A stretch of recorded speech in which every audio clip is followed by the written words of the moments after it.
what we are going to do in this session is I will be teaching you a topic. I will be telling you about a topic. For example, I will be talking about linear regression today. Okay.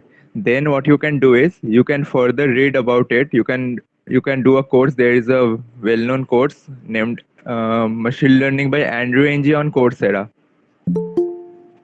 Okay. You can do that course and learn more, or you can read docs, and there are lots of docs available for this. Or okay, so you can read this and you can get familiar with the terms. I can't cover all the maths here, but I will try to cover most of the part, and then you have to further read, and then if you come against some problems or confusions, you can ask in the Telegram group, or you can ask. We can discuss it in the sessions.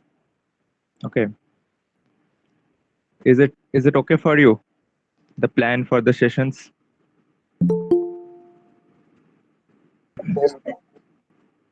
Yeah. So we will be doing like this. Okay. So okay, let's start with linear regression first.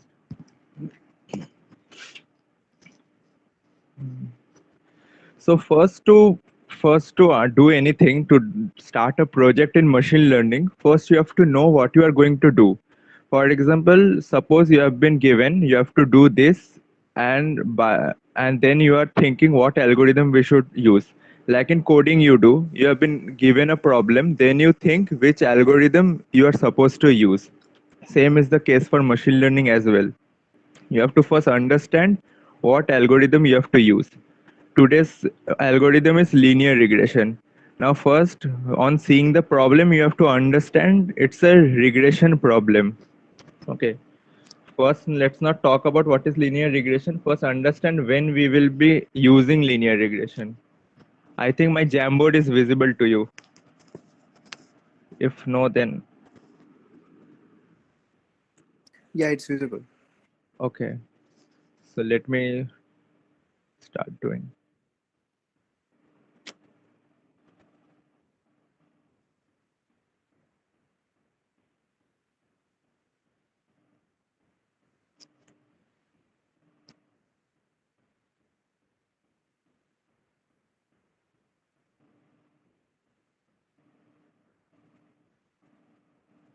Please don't mind my bad drawing. It's horrible, I know.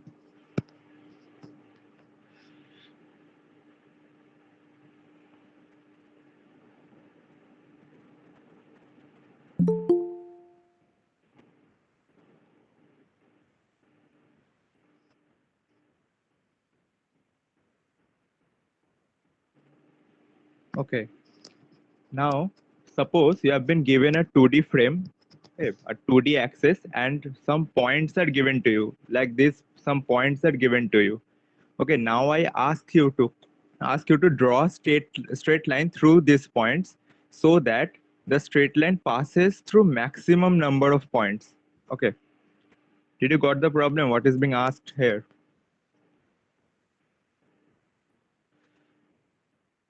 Yes, Let's bhaiya. yes, okay.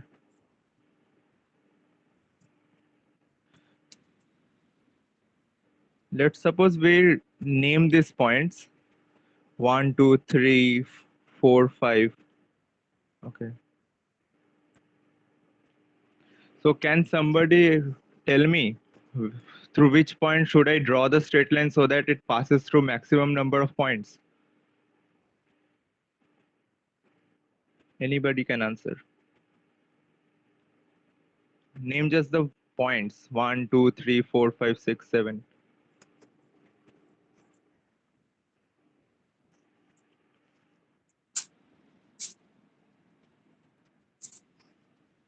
2, 5, and the other one.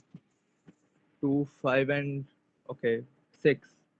2, 5, and 6. Let's suppose 2, 5, and 6.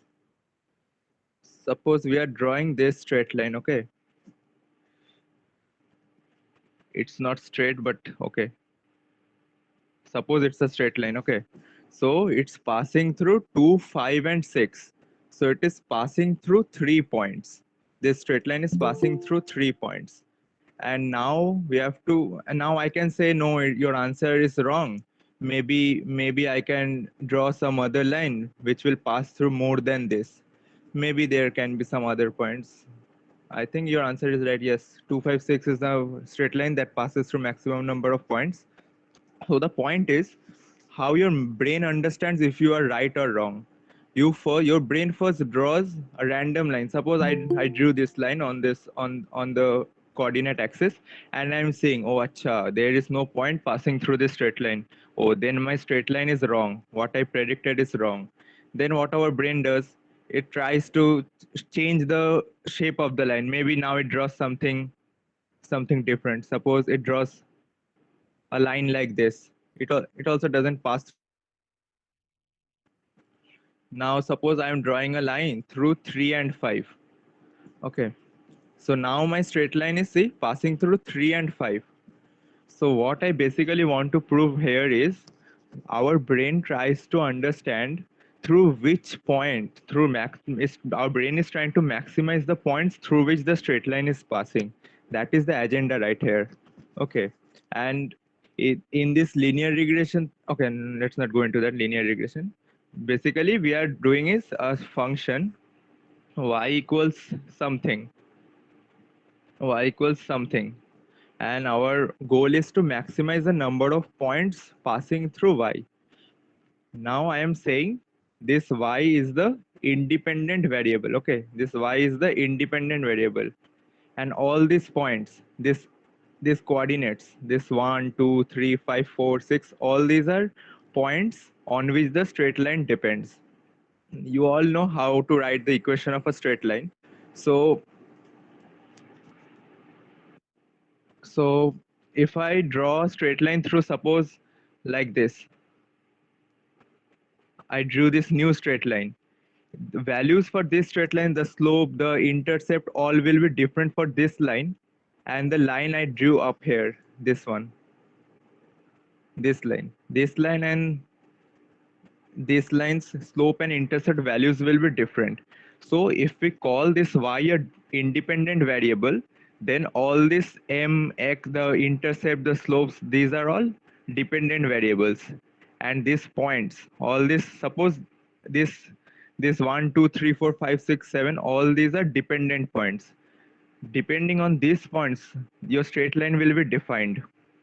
If your straight line passes through 3 and 5, then your dependent variables are 3 and 5. If it passes through 1 and 4, then your straight line is a function of the points 1 and 4. Okay, so this is how things are depending. Something is depending on these things. Now did you got this thing? First let me know if you got the thing, this diagram, this dependent and independent thing. A little, yeah. Hmm? Yes, I mean a little. Little, because this thing is important. If your straight line passes through 4 points, that is one equation, and if your straight line passes through a different set of 3 points, then it's a different straight line. And the equation of the straight line depends on these points only, because you all know the formula y equals m of x minus x1 plus intercept. So it depends on the x minus x1 term. Okay, so it depends. Suppose del y equals del x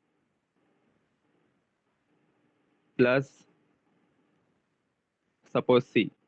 So this del y depends on this del x term. Okay, this is a dependent variable. Depending on this, everything will be changed. So now we can say, like, y is a, suppose, a use case, and all these are certain points defining it. Suppose you are asked, there is a data set. Suppose this y is a data set of a sales of a company, and this 1, 2, 3, 4, 5, 6, 7, all these are variables. Suppose profit, loss, the profit of previous year, the loss of previous year, all these are dependent variables, and depending on it, you have to predict what will be the future sales readings of that company. So I can say these points are dependent variables. Okay, and you must agree with me that if you are, suppose you have been provided seven things, seven like loss, profit, these things are given, and you are asked if your company profit will, your company future stock will depend on all the seven factors. It won't, right? It can depend on five factors, it can depend on seven factors, it can vary. So how will you decide as a human, how will you decide on which factors your company's sales will depend? Like in case of straight line, depending on the points you have to decide. If it passes through 3 points, like 6 7, it will be a different straight line. If it passes to 3 and 5, it will be a different line. Like that, in a company stock prediction, you will be provided five factors on which it can depend. Now it will not depend on five factors, it can depend on all the five factors, it can depend on two factors. It's you or the machine learning algorithm who has to decide whether it will depend on all the five factors, on four factors, or on three factors. Okay. And using linear regression, we will be learning how the algorithm does it. Okay. Till now, how much did you got? Like nothing, complete, almost complete? What's the scenario? Yes. Okay. So this is the thing. Let's move to the new frame.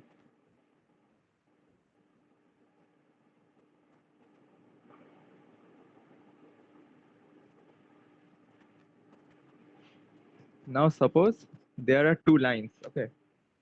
This is y1 and this is y2. Now, as I said earlier, your algorithm will tell on which factors it will depend. Like you have been provided various factors. Say some factor is th- this point, some factor is this point. There are a lot of factors on which the company's stock will depend. Now you are not sure which straight line is the answer. Okay, there are a lot of factors on which depend. Now suppose the best answer is this y1. Suppose this y1 is your answer, this is the answer, this should be the answer, that it should depend on 1 2 3 4 5, it should depend on these five factors, your algorithm should depend on these five algorithms. but what what your algorithm does is, at first it draws a line through these 2 points and it signifies it depends on these two factors only. So now your machine is wrong.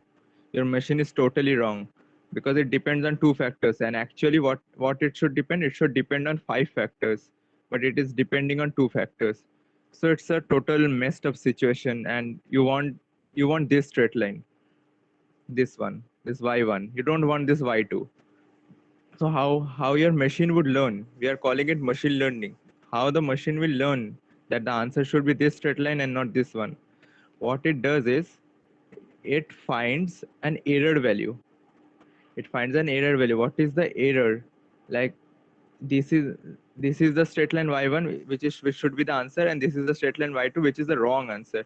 What it does is it draws perpendicular lines to the straight line. Okay, like this. It should draw perpendicular lines.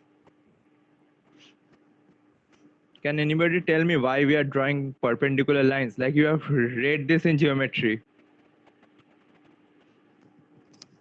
We will find the length of that perpendicular point. If it will be minimized, then it will be the correct one. Exactly. You are exactly. You are right.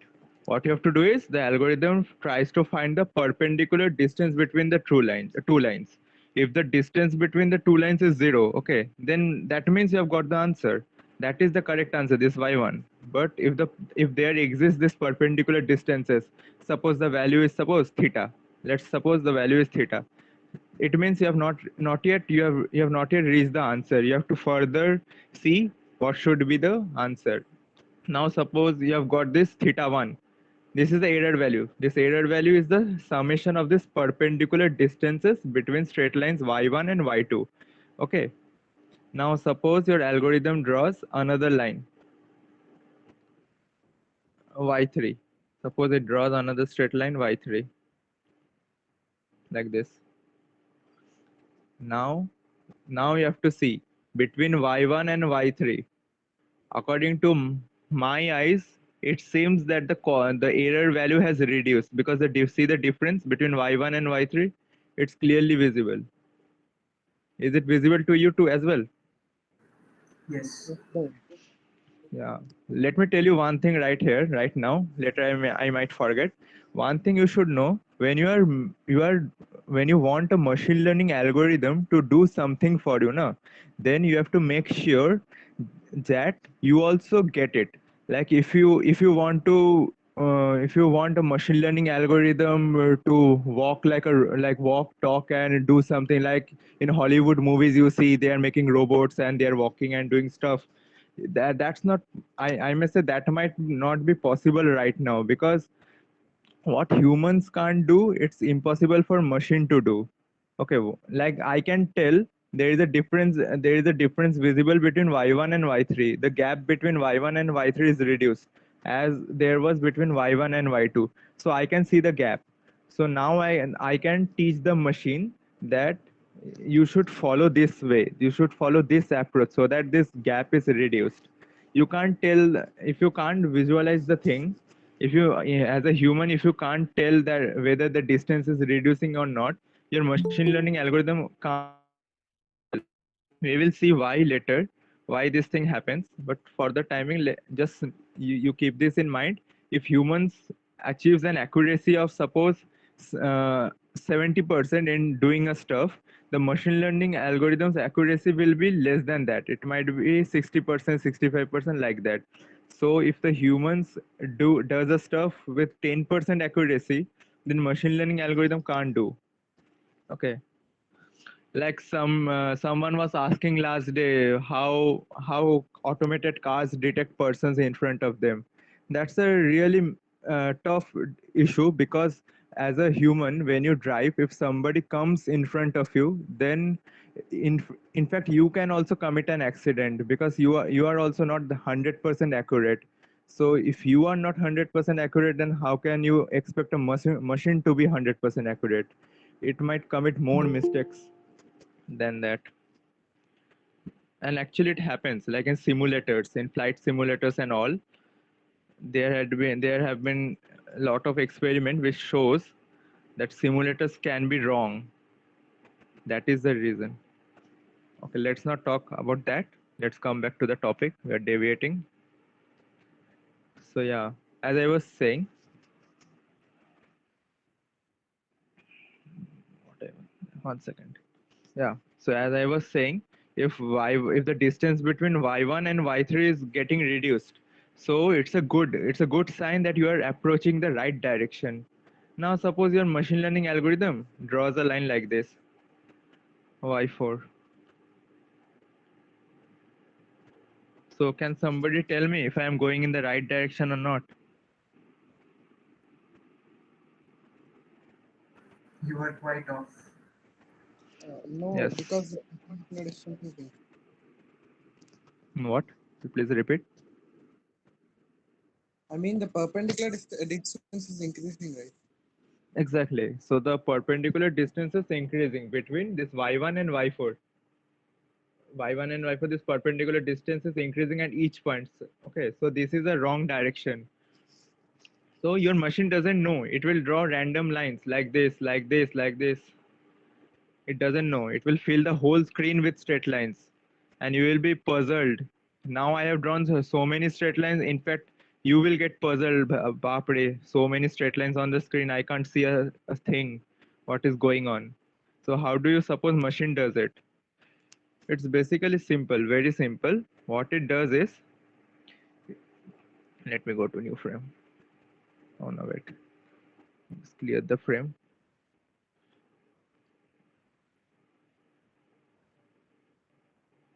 So what it does is, it draws the two straight lines. Suppose y1 is the result it has it has the result, y1 is the result. Now it draws two straight lines, two or three or four like this. It goes on drawing straight lines and finds the error value. Suppose this is the answer, y1. Y1 should be the answer. Now it keeps on drawing various straight lines, y2, y3, y4 like this. It keeps on drawing and it stores the error value between the newly drawn line and the old line. Okay. And this is called the error value. Error value, or we can tell it cost function, anything. Okay. And what our goal is to reduce this cost function, this error value. If we can reduce this error value to 0, then our algorithm is 100% accurate. Okay. Okay. Now what we have to do is, wait.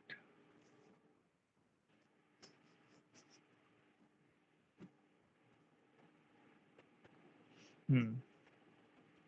There are a lot of there is a formula. I don't know if I can write on the screen.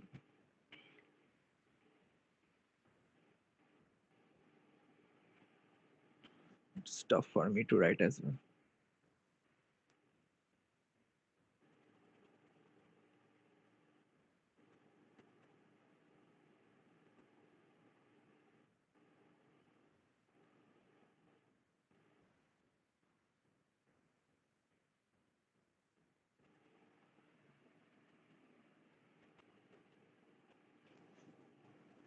Okay.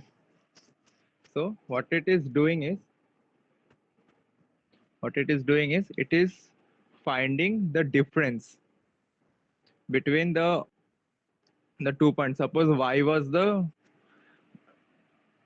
is the correct line, and this hx function is the, like I was drawing now, y2, y3, y4. These are the straight lines we have been drawing, and this y is the correct answer, and then the square error between those values, this hx square value and y square value, we are subtracting this is basically that perpendicular distance thing only. Okay, it is for their calculation they are doing this thing. They are finding the square error. You will see there are terms like square error. This is basically what is square error. It finds the difference between hx square and y square. And what is this 2m? This 2m is the number of points you are taking. And it is a summation of this distances. Like you have taken this straight line and this straight line, two straight lines. You are taking 2 points, this point first point and this point second point.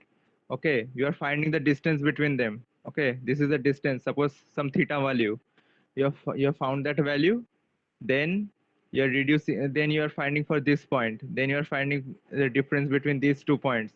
Like this, you are finding all the distances between these two straight lines and you are summing them up. Okay, and you are finding the average value. Okay, and that is the cost value, that is the cost of error. Suppose the cost value is coming 1000, or let's suppose 10. It is suppose 10. This summation of distance between those two straight lines is 10. Okay, now you have to reduce this. You have to reduce this error value, and for that you know what you do. D of d theta of this thing, differentiation of this whole term, differentiation of this whole term to minimize it, and then you will get a lot of formulas and functions.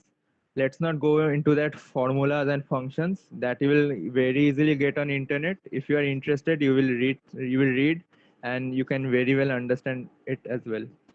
Okay, so that's not a issue, but just understand the intuition, why we are adding these values. We are adding these values so that we can understand, acha, this is the error value.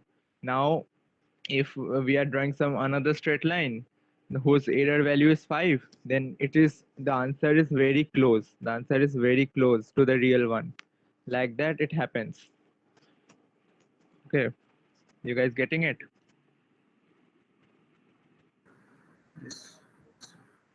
Yes. do read the documentation, and you see there is a course on Coursera, machine learning by Andrew Ng. Okay, do you guys know about that course? Heard somewhere? No, but yeah. Okay. Okay, not a big deal. I will share the link. I will share the link today in the Telegram group.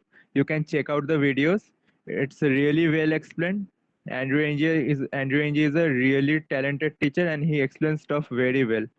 Okay, so you will understand everything. Only there is one issue. He explains things good, but he's really slow, and there is a lot of maths. Okay, so I am trying to teach you less maths, because if I do the same, then you guys will get bored too.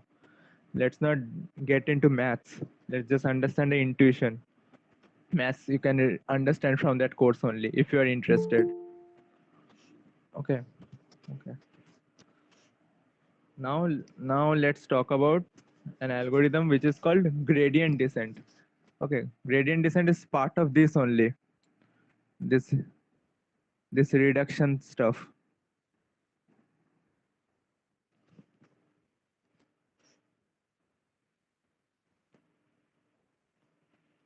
Wait, let me clear the screen.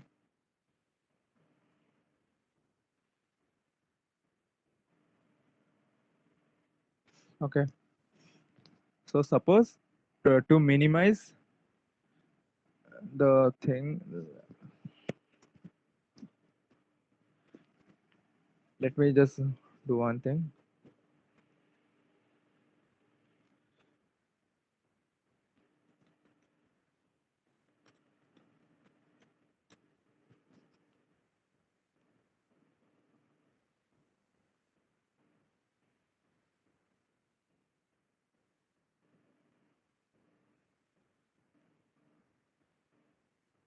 Hmm.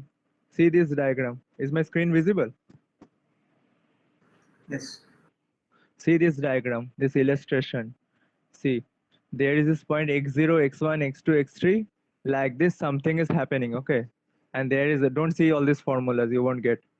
What you have to, what is the main thing about this is gradient descent means, suppose as I previously mentioned, you are finding a cost function, okay? Now, as you are minimizing the cost value, suppose first it was 10, then it was 5. So this x0, x1, x2, x3, x4, all these are values of that error value. And as we are as we are doing the minimization of the cost function, we are approaching to the center. This center means there is zero error, no error at all. And this x0 means there is a lot of error, a high value of error. These are like contour plots. If you know, if you have ever read about cryptography, this x0 contour line means there is high error. This x1 contour means there is less error than this x1. So as we are doing gradient descent, the values are decreasing, the error values are decreasing. And don't get horrified by what is this gradient descent. This gradient descent is nothing but what I mentioned earlier. You are minimizing the mean square error, that square function error, we are minimizing that. Okay, and that is named gradient descent. So we are basically descending towards the correct answer. You can see there are a lot of visualizations and graphs. You can see they're better to understand this way. Like, see, on in this plot, see, as I was saying, the contour, this graph, this purple region, wait, this purple region means high error, and this green region means low error. So this high error value was when your cost function was giving you high error, and as you are minimizing the cost function, your error keeps on decreasing till you reach a local minima. Okay, local minima means your cost function is minimized, and cost function minimized means the error value has been reduced. So now your algorithm gives the best result. Okay, so all these are maths. Hmm. Can anybody tell me like how this linear regression is closely related to what I have been saying, all the straight line stuff and everything? Like there should be a link, right? Otherwise, I should not be telling you draw this straight line, find the error value and all.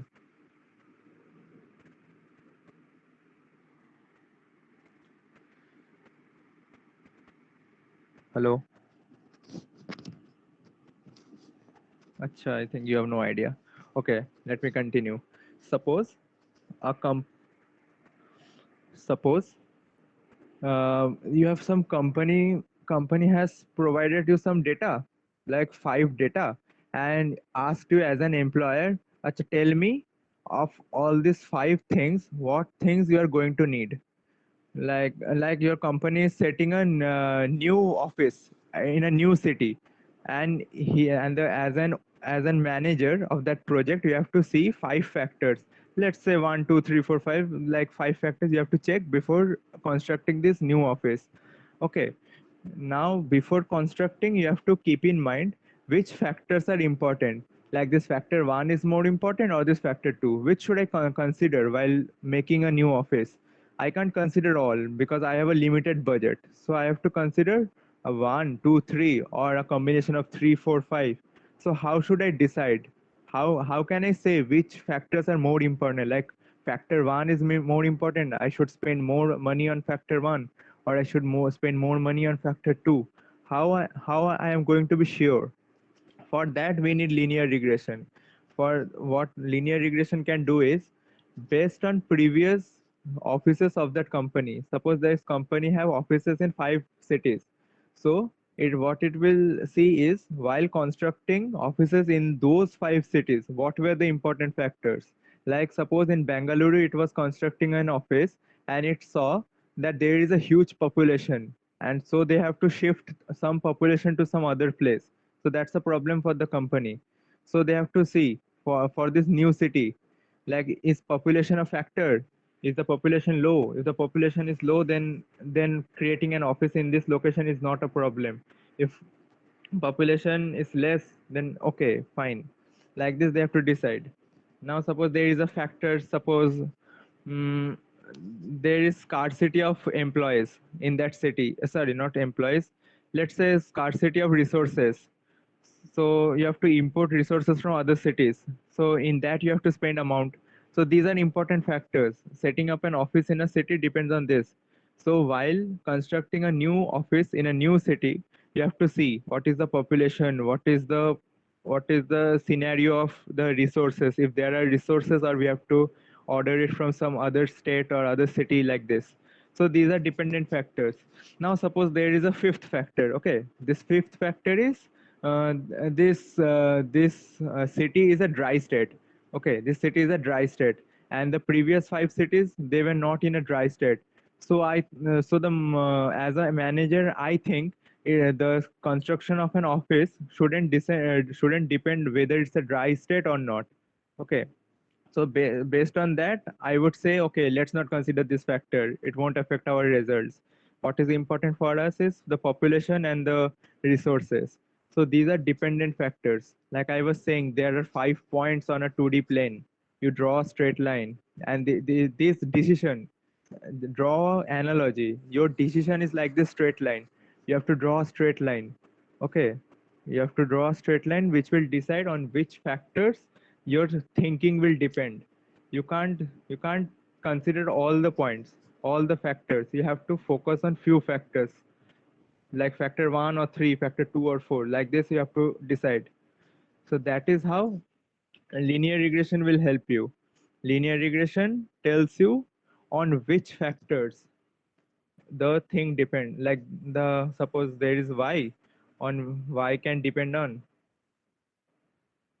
x1, x2, and x3. So keep this in mind. This y is the independent variable, and this x1, x2, x3, all these are independent variables. Okay. So your this y, this decision of the machine, will depend on x1 or x2 or a combination of x1 and x3. So that is how linear regression works. Now let me tell ask you a question. Let me tell you this. Okay. Suppose okay, you are running a company, a housing company. Okay, now you have to set up new houses in some other city. Okay, now what will it be, a regression problem or a non-regression problem? That is the first question. Can somebody answer? What's the question again? The question is, you are a housing company. You own a housing company, okay, and you are making houses at various cities. Now you have to make few new houses, and for that you want your machine learning algorithm to help you. So will you use a regression algorithm or some random algorithm? You don't know. Let it be X.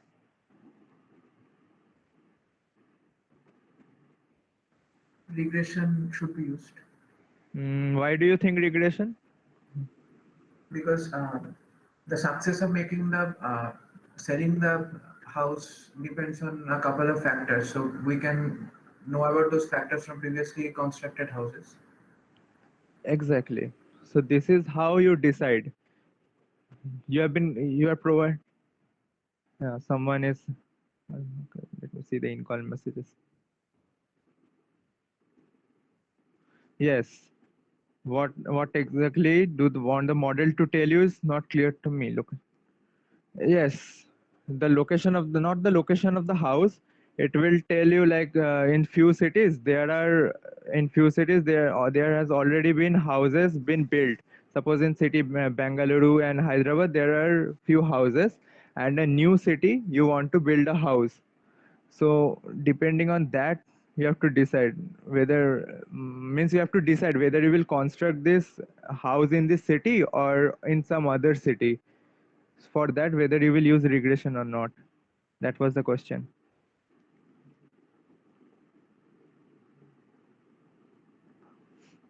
Okay. So regression problems are like this only. You will understand by seeing only it's a regression problem, because it will ask you like how. So let's suppose an example. Somebody provided you the COVID-19 data set and is asking you to predict the future scenario of COVID. Okay. Now what you going to use? You are going to use linear regression only. You can use other algorithms, but linear regression will work too. The reason is suppose your COVID-19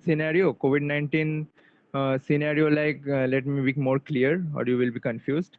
COVID-19 situation, I am saying like housing, lifestyle, the financial conditions, the death rate, all these things. So, so if I am given the data set of the previous year COVID-19 data set, and now somebody asks you, Acha, tell me what will be the scenario of 2021. So for that you can use a regression to do stuff like you can say like how COVID-19 affects all these factors like financial things and all. And now if you're sure like in 2021 there is no COVID-19, then you can tell Acha, like your financial condition will be like this, your death rate will be like this. But that's a bit confusing thing because you are not sure if COVID will go or not. So when you have to make a decision, na, when you have to tell, like there is housing prediction, then there are then I previously I mentioned this Kaggle Titanic survivor dataset. For this Titanic survival problem on Kaggle, what it is asking is it has, you guys can go through it today only, then you will understand like how regression works, why regression. What it is telling is it has provided several factors like your like a patient like the passengers, the coach number, their age, their gender, their family status, all these factors, like these are like x1 x2 x3, like this, these are factors. Now what the question is asking you, they have to predict the death rate of that person. Like if you are in cabin, or you are a male or you are a female, what is the percentage of what is the chances that you will die in that Titanic accident? This is the question.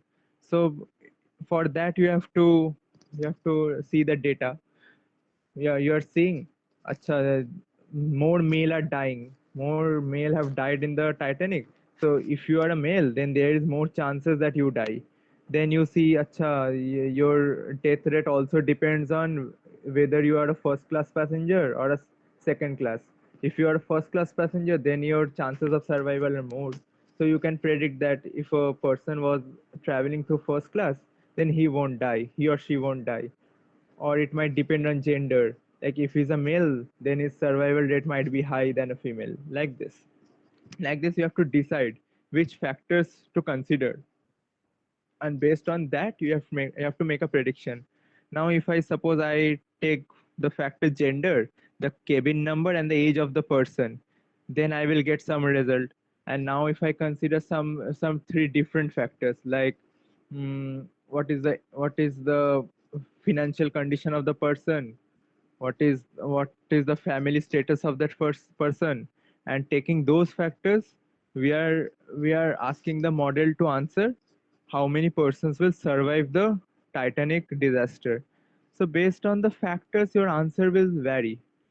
Okay, and you will get an accuracy like 70% accuracy. By taking the other three factors, you are getting an accuracy of 80%. And by doing that, you keep on doing that and that and that, and then you will know, okay, finally you have to take factor x1, x5, and x7. Then only you will get the best results. So these are the dependent variables. Whenever you will come across dependent variables, then only you have to say it can be, it might be a linear regression problem, or it might not be. You will further learn more algorithms.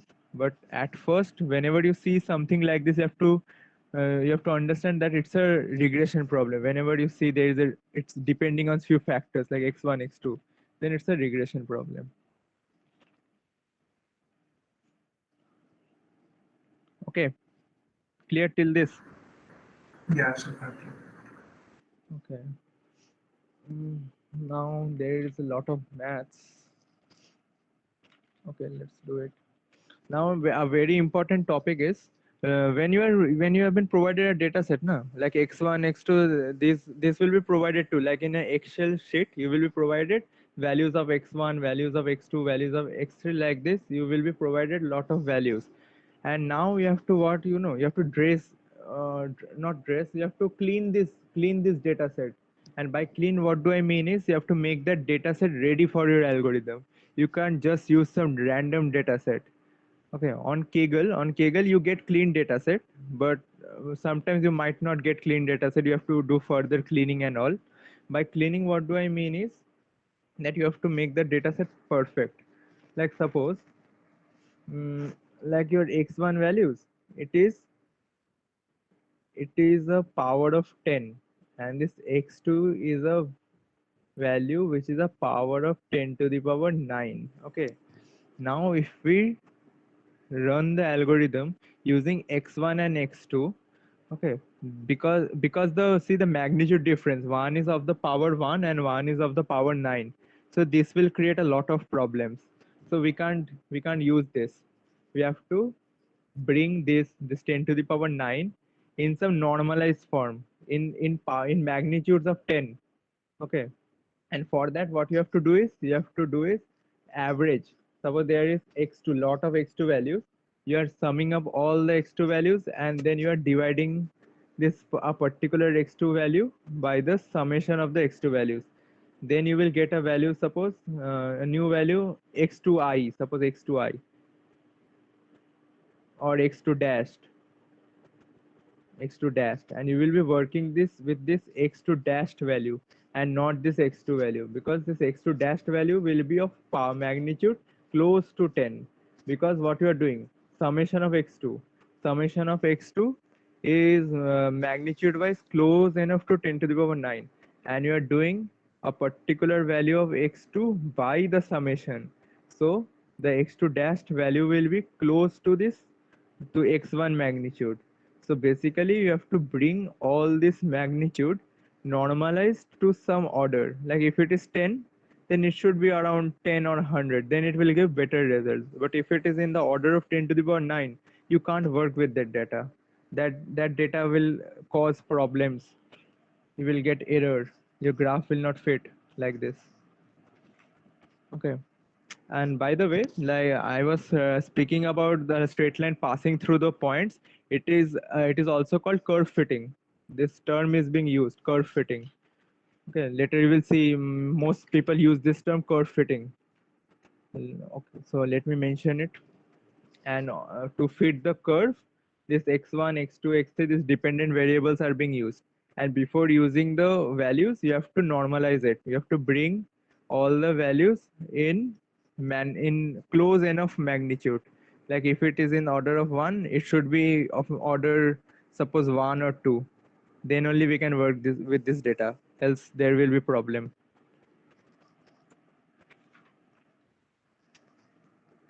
Clear till this? I did not get the normalization. Why we are doing it and what we are doing. Acha, normalization, okay. Let me give you an example, then you will better understand. Suppose x1 value is 10 and x2 value is of magnitude 10 to the power 9. Okay, now you sum these two values and divide. So your answer will be close to of magnitude of 10 to the power 9 only, right? So your answer will be more biased towards the higher values. Now you, if you have 10 values of magnitude, say 1 to 10, 1 2 3 4 5 6 till 10, and you have one value, that one value you have valued of 10 to the power 9. So now if you add this 10, 1 to 10 and 10 to the power 9, your answer will be more biased towards the higher magnitude. You can't expect that, right?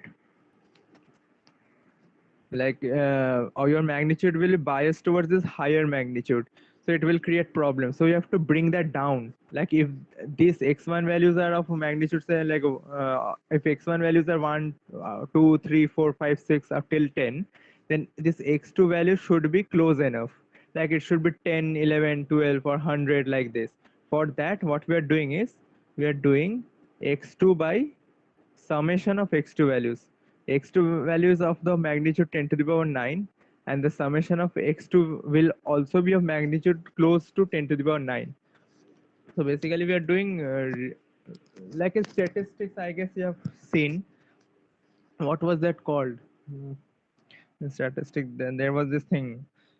I forgot now. Okay, not a problem. There you use this thing. You you divide a term by the summation of all the terms to bring it to a factor, okay, which is close to this x1, like of order 1 2 3, like this. Clear, or I should explain once more? Yes, it was clear. Yeah, it's a bit of thing to visualize why we are doing it. But just suppose, just take this thing. If it is of order of magnitude 10 to the power 9, you have to reduce it to a magnitude of very close to x1 x3, and for that you have to do x2 by summation of x2 to reduce the values to and bring it close to the magnitude of this x1 and x3. That is what we are doing, nothing else. Okay.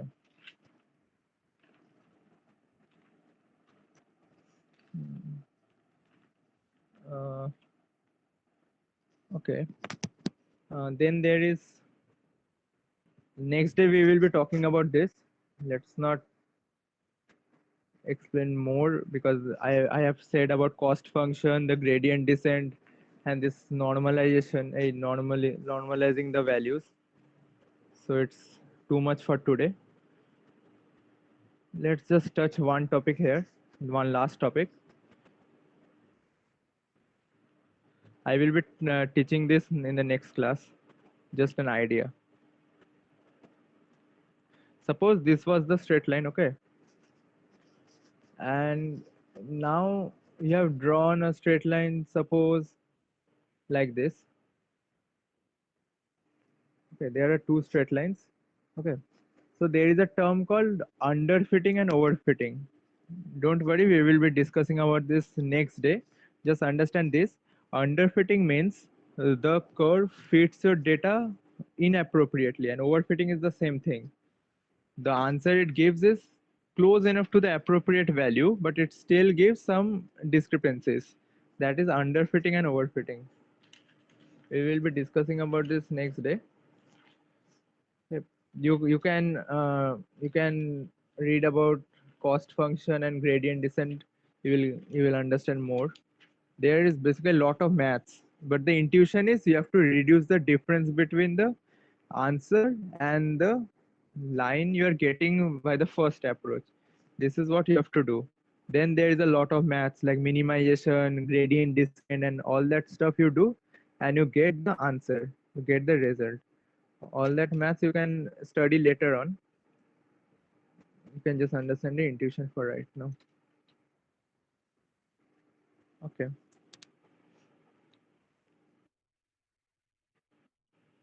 So clear. Things were clear. Yes, sort of.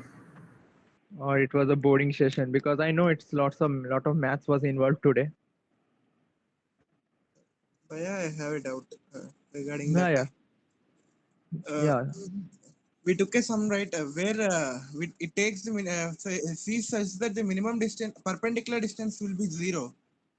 yeah, And I have a doubt if we know the exact value, why to find it again? I mean, we just know it, and what is the need of an machine to again know about it? I mean, exact. yeah. I was hoping someone to ask this only. What machine learning algorithm does is, as I was saying, suppose this y1 is the answer. Okay. Uh, Yeah, suppose this if we and know. no, suppose y1 is the answer, and now your machine learning algorithm are drawing y2, y3, y4, y5. Okay, it is calculating all these distances. Okay, and you find the best answer is suppose a error value of zero point 0.5. Okay, now in next step, what you have to do, you have to change this y1 straight line value only. You will consider a different straight line, and then again you will see with respect to that straight line what is the error value. Okay, so you are basically changing the straight line only in each iteration. Okay, you are taking a for loop. Okay, and you are seeing, you are considering a straight line y1 as your answer, and with respect to that you are drawing new straight lines, and you are finding a cost function that if this was your answer, if this straight line was your answer, then what is the cost, the maximum error you can get. Okay, like this you are changing. But we can't get a better answer, or we don't even get a justified why it is the answer, right? I mean, we can't get a better answer, right? If we take a reference line, I mean, Yeah, you can never be 100% accurate in machine learning. You can never be 100% accurate, but you can be close to 100% accurate, right? Like suppose, let me tell you one thing. Suppose this straight line on your screen, it is passing through 3 points, and suppose it is your best answer. Okay, now you are finding various straight lines with respect to this straight line only. You are finding various straight line and their error values.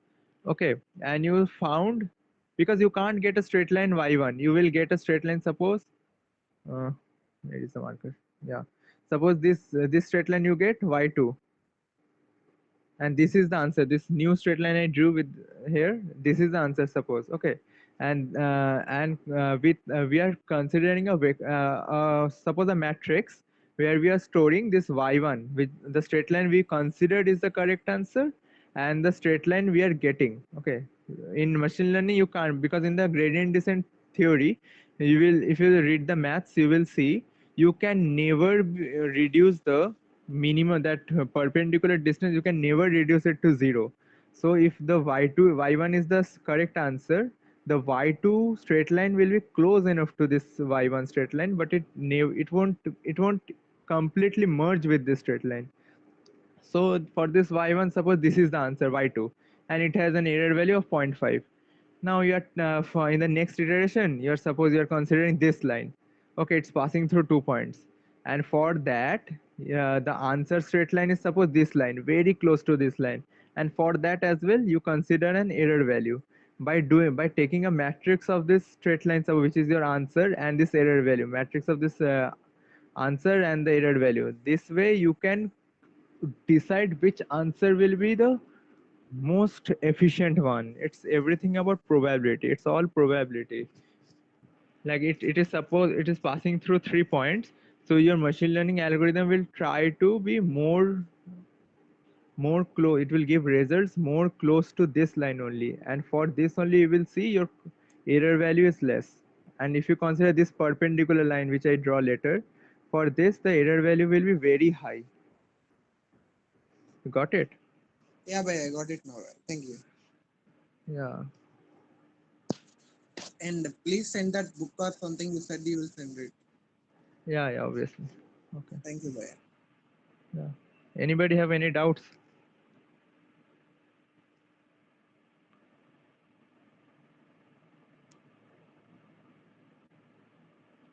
If no doubt, then we can end it right here today for today.